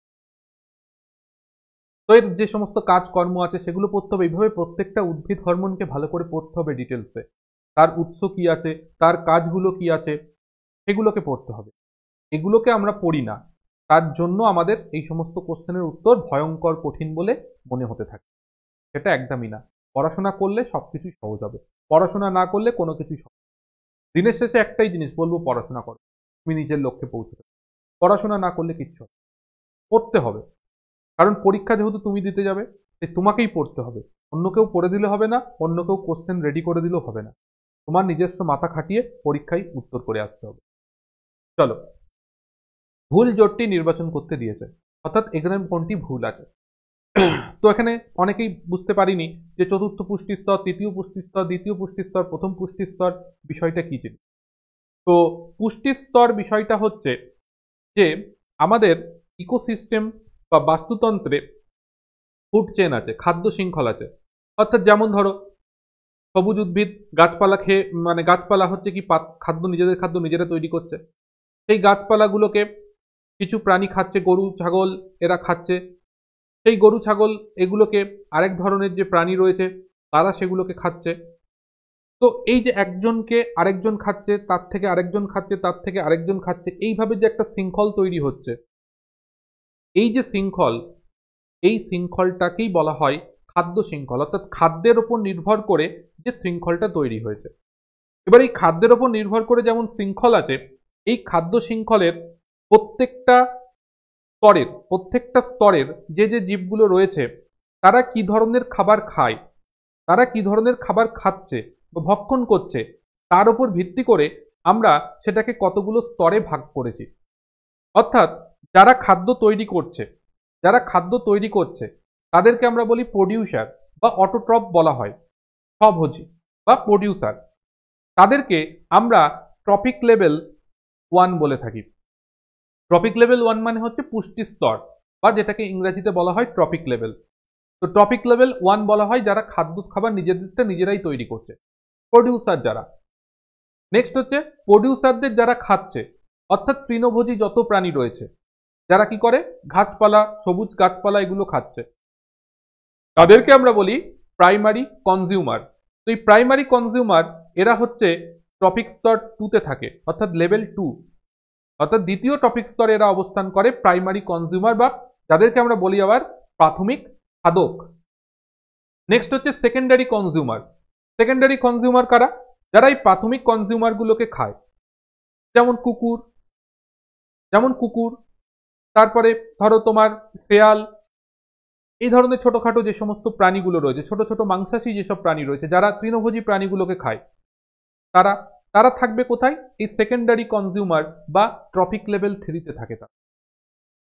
আর যারা এই ক্ষুদ্র মাংসাশী প্রাণীগুলোকে যারা খাচ্ছে, অর্থাৎ বড় বড় যেমন বাঘ, সিংহ, এদেরকে বলা হয় টার্সিয়ারি কনজিউমার বা প্রগৌণ খাদক। আর ট্রপিক লেভেল অনুযায়ী এরা ট্রপিক লেভেল 4 এ অবস্থান করে। তাহলে ট্রপিক লেভেল 1 প্রথম পুষ্টি স্তরে থাকে প্রোডিউসাররা, দ্বিতীয় স্তরে থাকে প্রাইমারি খাদকরা, তৃতীয় স্তরে থাকে সেকেন্ডারি খাদক মানে গৌণ খাদকরা বা ক্ষুদ্র মাংসাশী প্রাণী যারা রয়েছে তারা, আর টার্সিয়ারিতে যারা থাকে বা চতুর্থ পুষ্টি স্তরে যারা থাকে তারা হচ্ছে তোমার বড় বড় মাংসাশী যে প্রাণীগুলো সেগুলো। তাহলে এখানে আমাদের দেখো সেটা দিয়েছে অটোট্রপিক মানে প্রোডিউসার যারা খাদ্য তৈরি করে তারা প্রথম টপিক স্তরে থাকে, একদম ঠিক বলেছে। প্রাথমিক খাদক যারা হচ্ছে ওই অটোটপিকদেরকে খায়, অর্থাৎ তৃণভোজী প্রাণীদের কথা বলা হচ্ছে, তারা দ্বিতীয় পুষ্টি স্তরে থাকে, একদম ঠিক। ক্ষুদ্র মাংসাশী প্রাণী তারা তৃতীয় পুষ্টি স্তরে থাকে, একদম ঠিক। এবার বলছে চতুর্থ পুষ্টি স্তরে থাকে কে? বৃহৎ মাংসাশী প্রাণী, যারা এই ক্ষুদ্র মাংসাশী প্রাণীগুলোকে খায়। তো এখানে ব্যাকটেরিয়া দিয়েছে, তাই জন্য এটা হবে না, তাই আমাদের সঠিক উত্তর হচ্ছে এটা। তাহলে স্যার ব্যাকটেরিয়া কি জিনিস? ব্যাকটেরিয়া কি করে? দেখো, ইকোসিস্টেম বা বাস্তুতন্ত্রে ব্যাকটেরিয়ার অনেক রকম ভাবে ভূমিকা পালন করে। ব্যাকটেরিয়া প্রধানত কিছু যেগুলো সবুজ ব্যাকটেরিয়া আছে যারা নিজেদের খাদ্য নিজেরাই তৈরি করতে পারে, তারা প্রোডিউসারের মধ্যে পড়বে। আবার কিছু ব্যাকটেরিয়া আছে যারা ডিকম্পোজার অর্থাৎ বিয়োজক হিসাবে কাজ করে। অর্থাৎ দুরকম ভূমিকায় দেখতে পাবো, একটা অটোটপিক অর্থাৎ প্রাথমিক পুষ্টি স্তরের মধ্যে তুমি দেখতে পাবে তারা নিজেদের খাদ্য নিজেরাই তৈরি করে। আবার কিছু ব্যাকটেরিয়া রয়েছে যারা ডিকম্পোজের কাজ করে, অর্থাৎ সে প্রাথমিক খাদক, ক্ষুদ্র খাদক, প্রাথমিক খাদক, গৌণ খাদক, প্রগৌণ খাদক, তাদের মৃত্যুর পর তাদের বিয়োজন ঘটাতে বিভিন্ন ব্যাকটেরিয়া সাহায্য করে। তাই ব্যাকটেরিয়া সেক্ষেত্রে বিয়োজকের ভূমিকাও পালন করে। তাই চতুর্থ পুষ্টি স্তরে ব্যাকটেরিয়া কখনোই হবে না। তাই অপশন এ এক্ষেত্রে কারেক্ট অ্যান্সার। তো চলো আমরা সেটাকে এখানে দেখে নিয়েছি। নেক্সট আমরা চলে যাচ্ছি 26 নম্বর কোশ্চেন। খুব সুন্দর কোশ্চেন, একদম কনসেপচুয়াল একটা ম্যাথ দিয়েছে, খুব সহজ। দেখো 2 লাইনে হবে ম্যাথটা। বলছে অবতল দর্পণের সামনে একটা বস্তুকে 20 সেন্টিমিটার দূরত্বে রাখা হলে দর্পণের বক্রতা কেন্দ্রে সদ্বিম্ব গঠিত হয়। দর্পণ দ্বারা সৃষ্টি বিবর্তন কত? অর্থাৎ রৈখিক বিবর্তন আমাদের বের করতে দিয়েছে। তাহলে দর্পণের ক্ষেত্রে রৈখিক বিবর্তনের ফর্মুলা কি? m - v/u হচ্ছে রৈখিক বিবর্তনের ফর্মুলা দর্পণের ক্ষেত্রে। এখানে আমাদের বলেছে অবতল দর্পণের সামনে বস্তুকে 20 সেন্টিমিটার দূরে রাখা হয়েছে, তাহলে বস্তুর দূরত্ব ইউ, যেহেতু দর্পণের সামনে আছে তার মানে সেটা হচ্ছে 20টা মাইনাস হবে। আচ্ছা, প্রতিবিম্ব কোথায় গঠিত হয়েছে? বক্রতা কেন্দ্রে প্রতিবিম্ব গঠিত হয়েছে। তাহলে দেখো, বক্রতা কেন্দ্রে প্রতিবিম্ব গঠিত হয়েছে, এর জন্য আমাদের কনসেপ্ট জানতে হবে, নাহলে তুমি কোনোদিনও ভি এর মান খুঁজে পাবে না। ভি এর মান আমাদের প্রশ্নেই বলে দেওয়া আছে। যখন বক্রতা কেন্দ্রে প্রতিবিম্ব গঠিত হয় তখন বস্তু দূরত্ব আর প্রতিবিম্বের দূরত্ব সেম হয়। বস্তুর দূরত্ব এবং প্রতিবিম্বের দূরত্ব সেম হয়, তাই জন্য আমাদের ভি হয়ে যাবে কত? সেটাও 20 হবে। তাহলে এখান থেকে যখন তুমি ম্যাগনিফিকেশন বের করছো তখন তুমি ফর্মুলায় বসিয়ে দাও, এটা 20, এটাও 20। এবং বক্রতা কেন্দ্র কি হয়? অবতল দর্পণের ক্ষেত্রে দর্পণের সামনে অবস্থান করে, তাই জন্য ভিটা হয়েছে কি মাইনাস। তো এবার এখানে মাইনাস মাইনাস কেটে গেল, 20 কেটে গেল, উত্তর আসছে -1। এবার এত কিছু আমার করার দরকার নেই, যখন অবতল দর্পণের সামনে বস্তুকে 20 সেন্টিমিটার দূরে রেখেছে এবং দর্পণের বক্রতা কেন্দ্রে বস্তুকে রাখা হয়েছে এবং সদ্বিম্ব গঠিত হয়েছে। সদ্বিম্ব গঠিত হয়েছে, এইটুকু ইনফরমেশন যথেষ্ট আমার জন্য, আমার অঙ্ক করার জন্য। কারণ বক্রতা কেন্দ্রে যদি কোনো বস্তুকে রাখা হয় তাহলে তার প্রতিবিম্ব বক্রতা কেন্দ্রেই গঠিত হবে এবং বস্তুর যা উচ্চতা তার সমান উচ্চতারই প্রতিবিম্ব গঠিত হবে। তার মানে রৈখিক বিবর্ধন কত হয়ে গেল? রৈখিক বিবর্ধন 1 হয়ে গেল। এবার প্রতিবিম্বটা কি? সদ্বিম্ব। সদ্বিম্বর জন্য হয় নেগেটিভ সাইন। উত্তর হয়ে গেল অপশন। অঙ্ক করার কোনো দরকার নেই, শুধু কনসেপ্ট জানা থাকলে উত্তর অনায়াসে হয়ে যায়। কনসেপ্ট না জানলে খাটতে হবে, কিছু করার নেই, একদিকে না একদিকে খাটতে হবে। তাহলে পদ্ধতি দুটো, একটা হচ্ছে তুমি এইভাবে করতে পারো ফর্মুলা বসিয়ে এই সমস্ত কিছু করে, নতুবা আমি যেভাবে কনসেপ্ট বললাম সেই কনসেপ্টের মাধ্যমে এই উত্তরটা হয়ে যাবে। তাই এটা হচ্ছে কনসেপচুয়াল স্টাডি, পেনের কালি খরচা কম করতে হবে। চলো দেখো, ভুল বিবৃতিটি নির্বাচন করতে দিয়েছে। তাহলে ভুল বিবৃতি কোনটা? বলছে পুরুষ জাম কোর্স পরাগরেণু দ্বারা উৎপাদিত হয়। পুরুষ জাম কোর্স বলতে কি বোঝানো হচ্ছে? অর্থাৎ পুং গ্যামেটকে বোঝানো হচ্ছে। তাহলে পরাগ রেণু দ্বারা উৎপাদিত হয়, অর্থাৎ পরাগ রেণুর মধ্যে পুরুষ জাম কোর্স গুলো থাকে, অর্থাৎ পুং গ্যামেট গুলো কোথায় থাকে? উদ্ভিদের ক্ষেত্রে পরাগ রেণুতে থাকে। একদম ঠিক কথা বলেছে। নেক্সট কি বলছে? নিষেকের ফলে জাইগোট গঠিত হয়। তাহলে নিষেকে কি হচ্ছে? পুংজনন কোষ এবং স্ত্রী জনন কোষের মিলনের ফলে নিষেক হয়, অর্থাৎ পুং গ্যামেট এবং স্ত্রী গ্যামেট মিলে জাইগোট তৈরি করে। তার মানে সেই কথাটা ঠিক। পুংজনন কোষ স্ত্রী জনন কোষের মিলনকে নিষেক বলা হয়। একদম ঠিক কথা বলেছে। নেক্সট বলছে স্ত্রী জনন কোষ গর্ভমুণ্ডে উপস্থিত থাকে। একদমই না, কিছুক্ষণ আগে আমরা ফুলের গঠন দেখে এসেছি। তাহলে স্ত্রী জনন কোষ মানে ডিম্বাণু।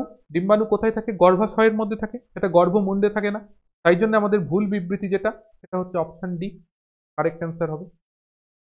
নেক্সট আমরা চলে যাচ্ছি পাকস্থলীর প্রাচীরে উপস্থিত গ্যাস্ট্রিক গ্রন্থি কোনটি নিঃসৃত করে না? তো পাকস্থলী তো হাইড্রোক্লোরিক অ্যাসিড নিঃসৃত করে, এটা আমরা জানি। আর বাকিগুলোর মধ্যে আমাদের অনেকের কনফিউশন আছে, অনেকে আমরা নাই জানতে পারি। তার জন্য সুন্দরভাবে ক্লাস ইউটিউবে করানো ছিল। যারা পড়ে গেছে তারা জানে, যারা পড়ে যায়নি, যাদের ক্যাজুয়াল মনে হয়েছে তাদের তো কিছু করার নেই। তুমি দেখো পরিষ্কারভাবে লেখা আছে যে পাকস্থলীর মিউকাস স্তরে গ্রন্থিকোষ থাকে, সেখানে মিউকাস কোষ থেকে মিউকাস খরিত হয়, পেপটিক কোষ থেকে পেপসিন খরিত হয়, প্যারাইটাল কোষ বা অক্সেন্টিক কোষ থেকে HCl বা হাইড্রোক্লোরিক অ্যাসিড খরিত হয়। তাহলে এখানে আমরা দেখতে পেলাম যে হাইড্রোক্লোরিক অ্যাসিড, পেপসিন, মিউকাস প্রত্যেকটাই কিন্তু পাকস্থলী ক্ষরণ করে, কিন্তু কাকে করে না? লালারসকে করে না। তাই অপশন সি আমাদের সঠিক উত্তর। এখানে লালারস দিয়েছে বলে তো কোশ্চেনটা সহজ হয়ে গেছে। এখানে লালারস না দিয়ে যদি অ্যামাইলেজ দিত তাহলেই কিন্তু গন্ডগোল হয়ে যেত, বা মল্টেজ দিত তাহলেই গন্ডগোল হয়ে যেত, আমরা কনফিউশনে পড়ে যেতাম ভালো করে না তৈরি থাকলে। তাই সিরিয়াস হতে হবে এই জায়গাগুলোতে। চলো পরের কোশ্চেন। পরের কোশ্চেন কি দিয়েছে? বলছে শুষ্ক কলিচুনের সাথে ক্লোরিনের বিক্রিয়ায় নিচের কোনটি গঠিত হয়? চলো শুষ্ক কলিচুনের সঙ্গে, দেখো মিল্ক অফ লাইম বা কলিচুন যেটাকে বলা হয়, সেটা যখন ক্লোরিনের সঙ্গে বিক্রিয়া করে তখন কি উৎপন্ন করে? হাইপোক্লোরাইট উৎপন্ন করে, বা যেটাকে বলা হয় ক্যালসিয়াম হাইপোক্লোরাইট। রিয়াকশনটা গুরুত্বপূর্ণ, মুখস্থ রাখতে পারো। তাহলে এখানে রিয়াকশন রয়েছে, সেখানে হাইপোক্লোরাইট উৎপন্ন হয়েছে। এই যে হাইপোক্লোরাইট উৎপন্ন হয়েছে সেটাকেই বলা হয় ব্লিচিং পাউডার। সেটাকেই বলা হয় ব্লিচিং পাউডার, যেটাকে আমরা নর্মালি সংকেত যেটা লিখি ক্যালসিয়াম, এইভাবে। এখানে এই দুটো বিষয়কে একত্রে নিয়ে কিন্তু ব্লিচিং পাউডারের সংকেত তৈরি হয়েছে, ঠিক আছে? আমরা নর্মালি যেটাকে লিখি সেটা এটাকে লিখলে পারে দেখবে এটা তৈরি হচ্ছে 2CaOCl2। তো এটাকে বলা হয় ক্যালসিয়াম হাইপোক্লোরাইট বা ক্যালসিয়াম অক্সিক্লোরাইট, এটাই বলো না কেন, সেটাই হচ্ছে ব্লিচিং পাউডার। তাহলে আমাদের সঠিক উত্তর এখানে কি হয়ে যাবে? Option C, bleaching powder correct answer হবে। নেক্সট আমরা চলে যাচ্ছি 30 নম্বর কোশ্চেনে। 30 নম্বর কোশ্চেন আমাদের কি আছে? বলছে 10 মিটার দীর্ঘ তামার তারের রোধ আর ওহম। তাহলে 5 মিটার দীর্ঘ তামার তারের রোধ কত হবে সেটা তোমাকে ক্যালকুলেট করতে বলেছে। কিচ্ছু নেই, আমরা জানি কি যে রেজিস্ট্যান্স তার সঙ্গে দৈর্ঘ্যের সমানুপাতিক সম্পর্ক আছে, অর্থাৎ দৈর্ঘ্য বাড়লে রেজিস্ট্যান্স বাড়বে, দৈর্ঘ্য কমলে রেজিস্ট্যান্স কমবে। তাহলে এখানে আমাদের কি হয়েছে? এল যা ছিল এল ড্যাশ কি হয়ে গেছে? তার অর্ধেক হয়ে গেছে। তাহলে আর ড্যাশ কি হবে? আগে আর যা ছিল তার অর্ধেক হয়ে যাবে, কারণ সমানুপাতিক সম্পর্ক। তার মানে 0.5 আর হবে। অপশন এ আমাদের এক্ষেত্রে কারেক্ট অ্যান্সার হয়ে যাবে। নেক্সট আমরা চলে যাচ্ছি 31 নম্বর কোশ্চেন। নিচের কোন যন্ত্রে চুম্বক ক্ষেত্রে তড়িৎ বহনকারী পরিবাহী ব্যবহার করা হয় না? অর্থাৎ চুম্বক ক্ষেত্রের মধ্যে কপারের তার ঢুকিয়ে দিয়ে জিনিস করা, যেটাকে আমরা কয়েল বলে থাকি, ঠিক কয়েলের ব্যবহার কোনটার মধ্যে হয় না? কয়েল দুটোই হয়, তারের কুণ্ডলীকেই কয়েল বলে, কিন্তু সেই কুণ্ডলীর চারপাশে ম্যাগনেট দেওয়া থাকবে, অর্থাৎ তারের কুণ্ডলীর চারপাশে ম্যাগনেট দেওয়া আছে।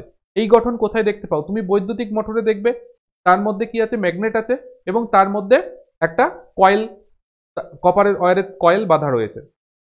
বৈদ্যুতিক পাখা, তার মধ্যেও তুমি দেখতে পাবে। বৈদ্যুতিক জেনারেটর, তার মধ্যেও দেখতে পাবে। কিন্তু বৈদ্যুতিক হিটারের মধ্যে তুমি দেখতে পাবে না, সেখানে শুধুমাত্র নাইক্রোমের কয়েল আছে, নাইক্রোমের তারের কুণ্ডলী আছে, সেখানে কোনো ম্যাগনেট থাকে না। তাই সেখানে, অর্থাৎ চুম্বক ক্ষেত্রের জন্য তড়িৎ উৎপাদন হওয়া বা তড়িৎ প্রবাহের জন্য চুম্বক ক্ষেত্র উৎপন্ন হওয়া, এই জাতীয় ঘটনা কিছুই ঘটে না। তাই অপশন সি এক্ষেত্রে আমাদের কারেক্ট অ্যান্সার হয়ে যাবে।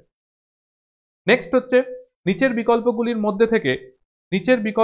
মধ্যে থেকে কোনটি থমসনের পরমাণু মডেলের উপপারমাণবিক কণাকে উপস্থাপন করে? তাহলে থমসনের পরমাণু মডেল কোন উপপারমাণবিক কণাকে উপস্থাপন করে? তার জন্য বেশি দূর যেতে হবে না, তার জন্য আমরা এখানে চলে আসবো, ফ্রি অফ কস্ট ক্লাস করানো ছিল। যে দেখো এখানে লেখা আছে, যে থমসন ইলেকট্রন আবিষ্কার করেছিলেন, যে থমসন ইলেকট্রন আবিষ্কার করেছিলেন, এবং এই ইলেকট্রন আবিষ্কারের পর তিনি যে পরমাণু মডেল দিয়েছিলেন, সেখানে বলেছিলেন যে ধনাত্মক চার্জযুক্ত যে কণা, সেটা একটা বল নিলে, বল যে কোনো বল নাও, সেই বলটার সম্পূর্ণ বল জুড়ে ধনাত্মক চার্জযুক্ত কণাগুলো রয়েছে। ধনাত্মক চার্জযুক্ত কণা হচ্ছে একটা বল, তার মধ্যে ঋণাত্মক চার্জযুক্ত ইলেকট্রনগুলো চারিদিকে ছড়িয়ে ছিটিয়ে ভেসে থাকে। ঠিক যেমন আর কিছুদিন বাদে ক্রিসমাস আসছে, সেই ক্রিসমাসের সময় যে বার কেকগুলো কিনতে পাওয়া যায়, বা ক্রিসমাস কেক হিসাবে যেগুলো কেনা যায়, পুডিং কেক যেগুলোকে বলে, সেইগুলোর মধ্যে দেখবে যে ওই কেক যে জিনিসটা, সেটাকে যদি তুমি ধরে নাও তোমার ধনাত্মক চার্জযুক্ত অংশ, আর তার মধ্যে কিচমিচ, ড্রাই ফ্রুট, কাজু বাদাম যেগুলো দেওয়া থাকে, সেগুলোকে তুমি যদি ইলেকট্রন ভাবো, তাহলে পারে যে ধরনের গঠনটা দেখতে পাবে, ঠিক সেই ধরনের একটা গঠন দিয়েছিলেন যে থমসন, যেটাকেই বলা হয় প্লাম পুডিং মডেল। বা এটাকে ওয়াটারমেলন বা তরমুজের সঙ্গে তুলনা করা যেতে পারে। যে তরমুজের যদি একটা পিচকে তুমি এইভাবে দেখো, তাহলে তরমুজের যে অংশটাকে আমরা খাই, লাল রঙের অংশ, সেটাকে তুমি ধরতে পারো ধনাত্মক চার্জযুক্ত অংশ। আর তার মধ্যে যে তরমুজের যে বীজগুলো থাকে, ছোট ছোট কালো কালো বীজ, ওই কালো কালো বীজগুলিকে তুমি নেগেটিভ চার্জযুক্ত ইলেকট্রন হিসাবে ধরতে পারো। তাহলে পারে তুমি সেটাকে, যে গঠনটা হয়, সেই গঠনটাই হচ্ছে প্লাম পুডিং মডেল। তাহলে থমসনের পরমাণু মডেল থেকে যে উপপারমাণবিক কণার উপস্থিতির কথা জানা যায়, সেটা হচ্ছে কি? সেটা হচ্ছে ইলেকট্রন। তাই অপশন এ ইলেকট্রন আমাদের কারেক্ট অ্যান্সার হবে। নেক্সট আমরা চলে যাচ্ছি আমাদের পরবর্তী কোশ্চেন, নিচের কোনটি অ্যালকিনের সাধারণ সংকেত? জৈব যৌগ কি হবে পড়ে? ওইসব জিনিস তো পড়ি না আমরা, কি হবে পড়ে? কোনো দরকারই নেই এগুলো পড়ার, তাই না? তো দেখো এটা কোথা থেকে, দেখো ডাইরেক্ট কোশ্চেন করেছে, ফ্রি অফ কস্ট পড়ানো আছে, বললেই উত্তর করে আসতে পারতো, অনেকেই করতে পারেনি, জানি, খবর আছে। তো অ্যালকিনের সাধারণ সংকেত, এখানে দেখো অ্যালকেনের সাধারণ সংকেত দেওয়া আছে, অ্যালকিনের দেওয়া আছে, অ্যালকাইনের দেওয়া আছে। তাহলে অ্যালকিনের সাধারণ সংকেত হচ্ছে CnH2n, এটা হচ্ছে অ্যালকিনের সাধারণ সংকেত। তাহলে আমাদের এখানে দেখো দিয়েছে অ্যালকিনের সাধারণ সংকেত কোনটা? CnH2n, এটা আমাদের কারেক্ট অ্যান্সার। নেক্সট আমাদের যে কোশ্চেনে চলে যাব, সেটা হচ্ছে 34 নম্বর কোশ্চেন। বলছে পৃথিবীর মধ্যাকর্ষণ শক্তির প্রভাবে একটি বিশাল বস্তুর অবাধে পতনশীলের সময় কি ঘটবে? তাহলে একটা বস্তু যখন অবাধে পতনশীল হবে, অর্থাৎ এখান থেকে একটা বস্তুকে তুমি নিচের দিকে ফেলে দিচ্ছ, ও যখন ওপর থেকে নিচে নামবে, তখন অভিকর্ষজ ত্বরণ ওর মধ্যে কাজ করবে। তাহলে এই অভিকর্ষজ ত্বরণ যখন কাজ করছে, সেটা কি নিচের দিকে কাজ করছে, তার মানে সেটা পজিটিভ। তাহলে অভিকর্ষজ ত্বরণ কাজ করছে, যখন কোনো কিছুর মধ্যে ত্বরণ কাজ করে, তখন কি হয়? বেগ বৃদ্ধি পায়। তাই বস্তু যত ওপর থেকে নিচের দিকে নামবে, তত কি হবে? বেগ বৃদ্ধি করবে, কারণ তার মধ্যে অভিকর্ষজ ত্বরণ কাজ করছে। তাহলে সঠিক উত্তর হবে ভরযুক্ত বস্তুর বেগ বৃদ্ধি পাবে। তাই অপশন ডি, এই অপশন বি এক্ষেত্রে আমাদের কারেক্ট অ্যান্সার হবে, যে ভরযুক্ত বস্তুর বেগ বৃদ্ধি পাবে। নেক্সট কোশ্চেন বলছে নিচের কোনটি সমসত্ব মিশ্রণের উদাহরণ নয়? সমসত্ব মিশ্রণ কি, সেই বিষয়টাকে জানা দরকার।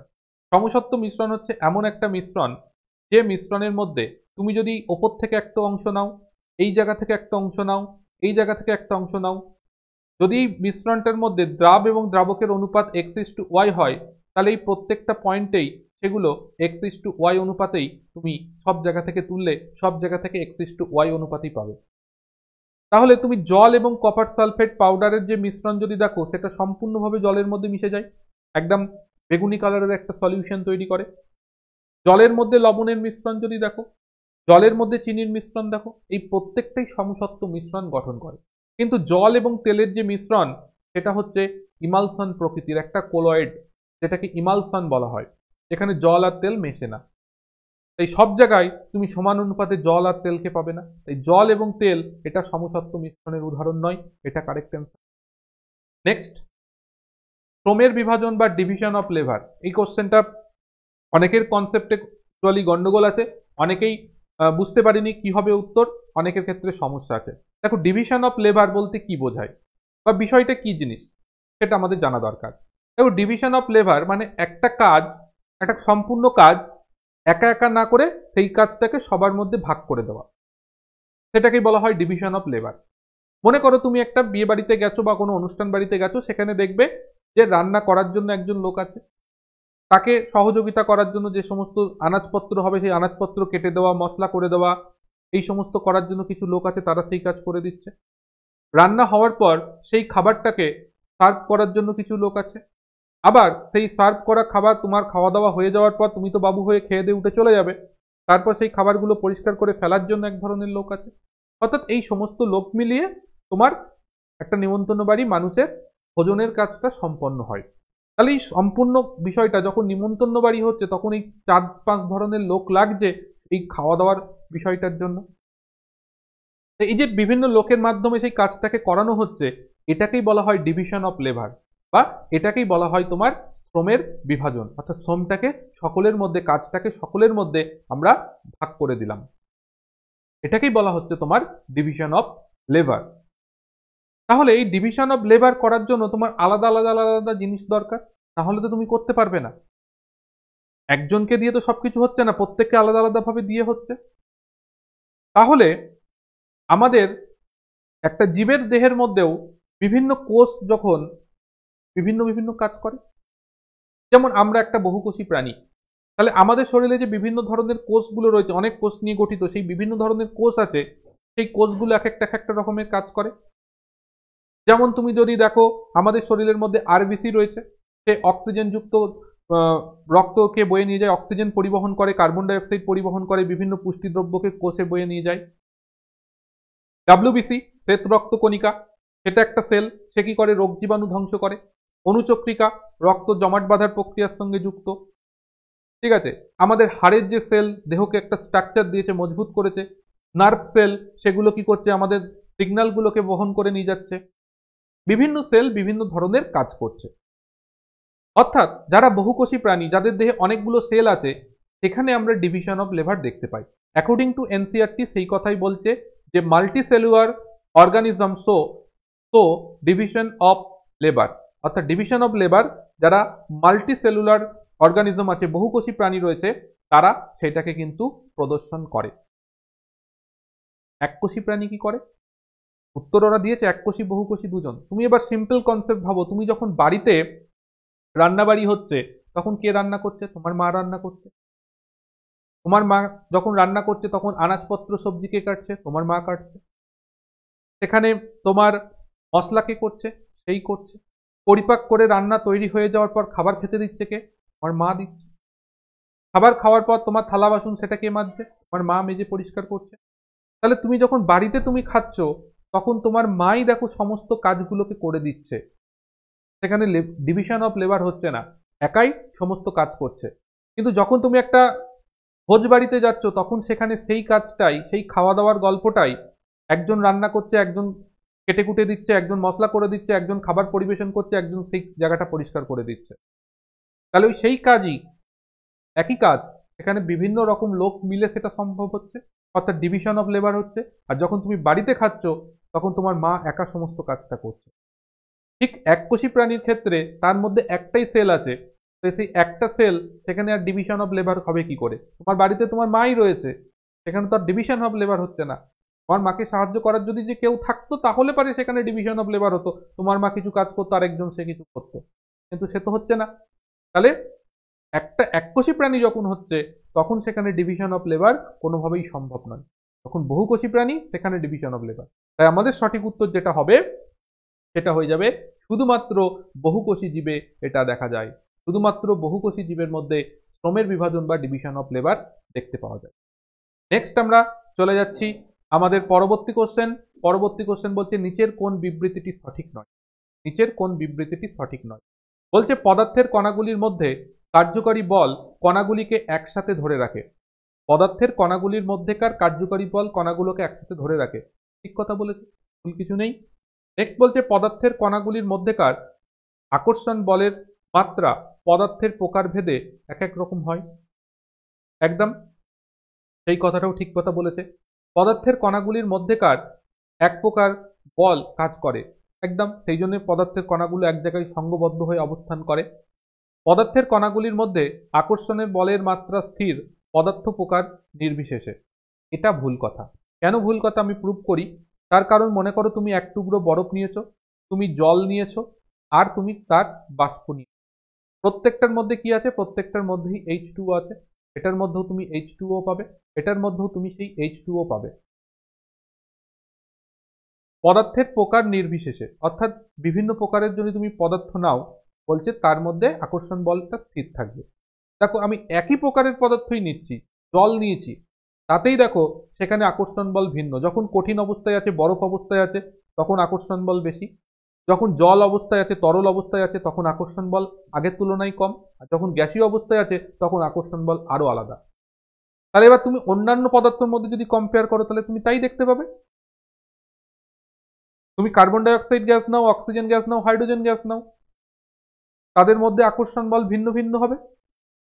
তুমি জল নিয়েছো, মধু নিয়েছো, তাদের অণুগুলোর মধ্যে আকর্ষণ বল ভিন্ন ভিন্ন হবে, একরকম হবে না। তাই জন্যই তো তোমার একটা আয়নিক কম্পাউন্ড, একটা কোভ্যালেন্ট কম্পাউন্ড, এক একটা পদার্থের এক এক রকমের মেল্টিং পয়েন্ট পাওয়া যায়, বয়েলিং পয়েন্ট পাওয়া যায়, কারণ এই আকর্ষণ বলটা ভিন্ন হওয়ার জন্য। তাই আমাদের সঠিক উত্তর যেটা হয়ে যাবে, যেটা সঠিক বিবৃতি নয়, সেটা হচ্ছে অপশন ডি। নেক্সট কোশ্চেন বলছে একটি মোটর দ্বারা প্রতি একক সময়ে যে পরিমাণ কার্য সম্পন্ন হয় তাকে কি বলে?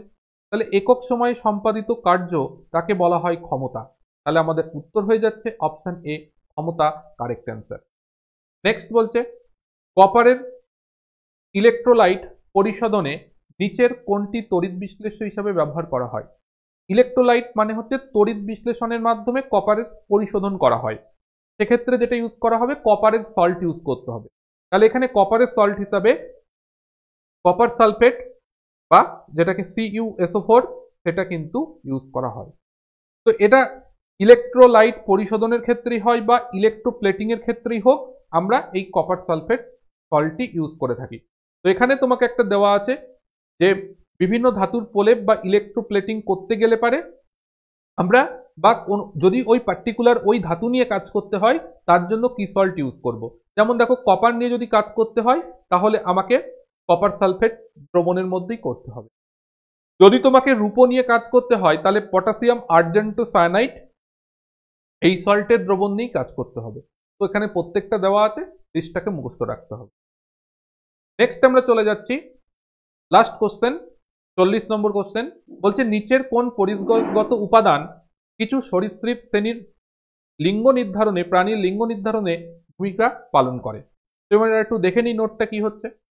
বলছে যে সরীসৃপ শ্রেণীর যে সমস্ত প্রাণী রয়েছে তাদের লিঙ্গ নির্ধারণে তোমার গুরুত্বপূর্ণ যে ভূমিকা পালন করে দুটো জিনিস, একটা হচ্ছে সেক্স ক্রোমোজোম, আর একটা হচ্ছে temperature. Temperature of egg during development, অর্থাৎ এগের যে ডেভেলপমেন্ট যখন হয় তখন টেম্পারেচার কি রয়েছে সেটা, আর হচ্ছে সেক্স ক্রোমোজোম যারা রয়েছে তারা লিঙ্গ নির্ধারণ করে কিছু রেপটাইল। তো নর্মালি ক্ষেত্রে কি হয়, যারা রয়েছে স্নেক, লিজার্ড, এদের ক্ষেত্রে কি হয়, নর্মালি সেক্স ডিটারমিনেশন ক্রোমোজোমের মাধ্যমে হয়ে যায়। তবে কিছু আছে যেমন কচ্ছপ, টর্টেলস রয়েছে, তারপর কুমির রয়েছে, এদের সেক্স ডিটারমিনেশন কি হয় টেম্পারেচারের উপর নির্ভর করে। আফটার ফার্টিলাইজেশন, অর্থাৎ ডিমের ফার্টিলাইজেশন হয়ে যাওয়া, নিষেক প্রক্রিয়া হয়ে যাওয়ার পর ডিমটা কোন টেম্পারেচারের মধ্যে রয়েছে তার উপর ভিত্তি করে কি হয়, ছেলে হবে না মেয়ে হবে সেটা ডিটারমাইন্ড হয়। সেটা কচ্ছপ, কুমির এদের ক্ষেত্রে হয়।